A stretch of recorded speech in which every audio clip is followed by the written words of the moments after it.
Welcome friends. पिछले video में हमने आपसे वर्ग और वर्गमूल के कुछ तथ्यों की बात की थी। तब हमने आपसे प्रॉमिस किया था कि हम अगले वीडियो में फिर से इस टॉपिक को दोहराएंगे, क्योंकि ये बहुत बड़ा टॉपिक है और इसको एक बार में पूरा कवर करना मुश्किल हो जाता है। तो आज हम फिर से हाजिर है आपके सामने अगला टॉपिक लेकर के।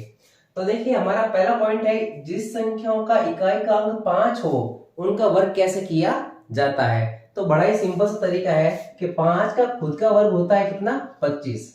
अब अगर हमें 15 का वर्ग करना है, इसमें भी इकाई का अंक 5 है, तो 5 का वर्ग 25 तो लिखना ही है। जो आगे अंक है इसको अपने से आगे वाले अंक से क्या करना है, गुणा करना है। तो 1 का गुणा 2 से कितना हो जाएगा, 2 एकम 2। जैसे हमें 25 का वर्ग करना है तो 5 का वर्ग 25 तो लिखना ही है, 2 से अगली संख्या 3 है तो 2 तिया 6 हो जाएगा।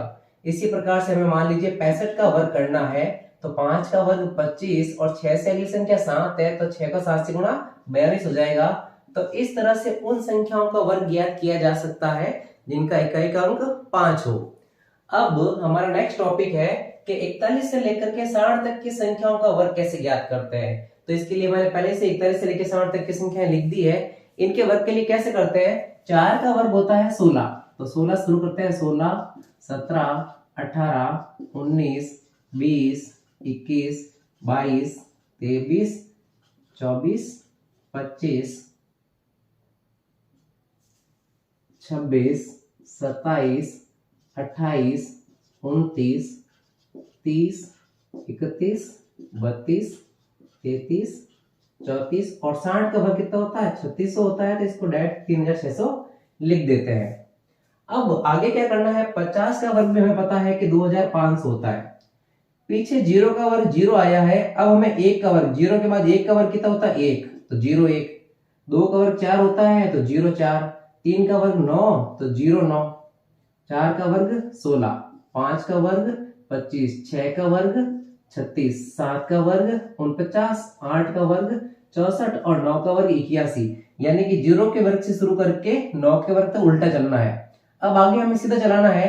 0 का वर्ग 0 है, आगे 1 का वर्ग 1, 2 का वर्ग 4, 3 का वर्ग 9, 4 का वर्ग 16, 5 का वर्ग 25, 6 का वर्ग 36, 7 का 49, 8 का 64, 9 का 81 और ये पूरा हो चुका।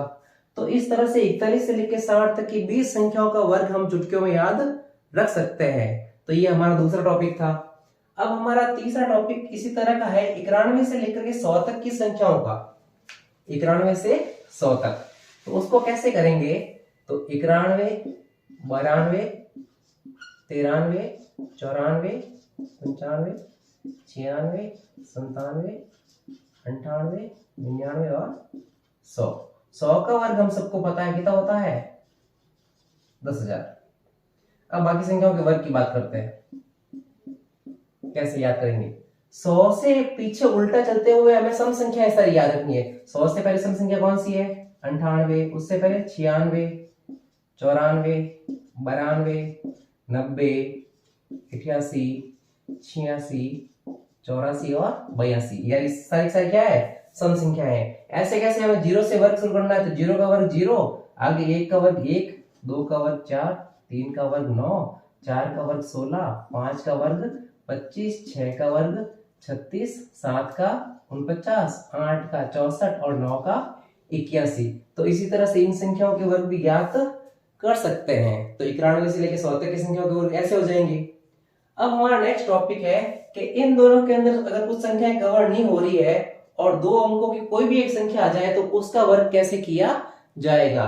तो उसके लिए हमारे पास एक और तरीका है कि कोई भी 2 अंकों की संख्या हो, भाई 1 अंकों की संख्या तो 9 तक खत्म होती है, जो हमें वैसे ही याद रहती है। और अगर आप कोई कॉम्पिटिशन एग्जाम दे रहे हैं तो कम से कम 25 तक वर्ग तो लगातार याद रखिए ही रखिए। उसके आगे तो चलो कोई बात नहीं, टिप्स से ट्रिक्स से कैसे भी कर सकते हैं, लेकिन जितने ज्यादा वर्ग आप याद रखेंगे उतनी आपकी कैलकुलेशन तेज हो जाएगी। तो अब हम बात करते हैं, जैसे हमें 32 का वर्ग करना है, 2 अंकों की संख्या है, तो हमें इकाई का वर्ग अलग करना है, दहाई का वर्ग अलग करना है। 2 का वर्ग कितना, 4, 3 का वर्ग कितना, 9। बीच में इन दोनों का गुणा और फिर आगे अगली संख्या गुणा करना है। तो 3 दूनी 6, 6 दूनी 12, इन सबको गुणा करना है। तो बीच में आया 12। अब यहां से हर एक जगह से एक अंक ले लो, 4 का 4, 2 का 2 और ये आगे वाला इसमें जुड़ जाएगा तो 9 और 1 10। हम एक और उदाहरण लेते हैं, जैसे हमें करना है 36 का वर्ग। तो 6 का वर्ग कितना 36, 3 का वर्ग कितना 9, बीच में इन तीनों का गुणा, 3 छंग 18, 18 दूनी 36। तो अब कैसे होगा, एक ही अंक आएगा यहाँ 6, ये 3 इसमें जुड़ जाएगा, तो 36 और 3 39, 39 का 9, आगे हासिल 3 और लग जाएगी, 9 और 3 12, तो 1296, ये 36 का वर्ग हो गया। तो ये सभी दो अंकों की संख्या के लिए लागू हो जाएगा। अब हमारा नेक्स्ट टॉपिक है कि अगर कोई संख्या जिसमें सिर्फ एक ही एक अंक आ रहा है तो उसका वर्ग कैसे करेंगे, यानी 11, 111, 1111, इनका वर्ग कैसे किया जाएगा। तो हमें पता है कि 11 का वर्ग होता है कितना 121। अब अगर 111 का वर्ग करना है तो कैसे करेंगे, इसमें कितनी बार एक आया, 3 बार, तो 1 2 3 तक जाएंगे, फिर उल्टा चलेंगे वापस, 2 और 1। अगर हमें 1111 का वर्ग करना है तो 1 2 3 4 तक जाएंगे, क्योंकि 4 बार 1 है, फिर उल्टा चलेंगे, 3 2 1। इस तरह से हम उन संख्याओं को वर्ग कर सकते हैं जिसमें सारे अंक एक ही एक हो।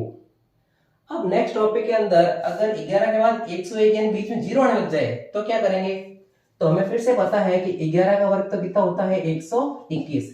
अगर हमें 101 का वर्ग करना है तो अब हमें आगे जाने की जरूरत नहीं है, ये 121 तो है ही है, बीच में जितने 0 आ रहे हैं वो बीच में लगा दो, 0 और 0। जैसे अगली संख्या है 1001 का वर्ग, तो 121 तो फिर से है, बीच में जो 0 आ रहे हैं उनको बीच में लगा दो, ये हो गया इनका वर्ग। तो जितने 0 है वो बीच में एडजस्ट हो जाएंगे। अब हमारा लास्ट टॉपिक है कि 9 का वर्ग, 99 का वर्ग, यानी जिसमें सारे अंक 9 ही आ रहे हैं उनका कैसे करेंगे। तो हमें यह पता है कि 9 का वर्ग होता है कितना 81। अगर हमें 99 का वर्ग करना है तो ये 81 फिर से आएगा। अब यहाँ पे जितने 9 है उससे एक बार कम 9 को आगे लिख दो, यहाँ 2 बार 9 है, हमें एक बार लेना, और जितने 9 आएंगे उतने क्या आएंगे 0 आएंगे बीच में। फिर से समझिए, हमें अगर 999 का वर्ग करना है तो 81 तो फिर से आएगा ही, जितने 9 है उससे एक कम, यहाँ 3 बार 9 है ना, हमें 2 बार लेना है, तो ये 9 और 9 और 2 बार 9 आया, 2 बार क्या आएगा 0 आ जाएगा। इस तरह से हम उन संख्याओं को वर्ग कर सकते हैं जिसमें सारे अंक क्या हो 9 ही 9 हो। तो इस तरह से हम कुछ वर्ग संख्याओं को याद रख करके भी काम कर सकते हैं और परीक्षा में हमारा काफी समय बचेगा और काफी हेल्प हो जाएगी। Thank you.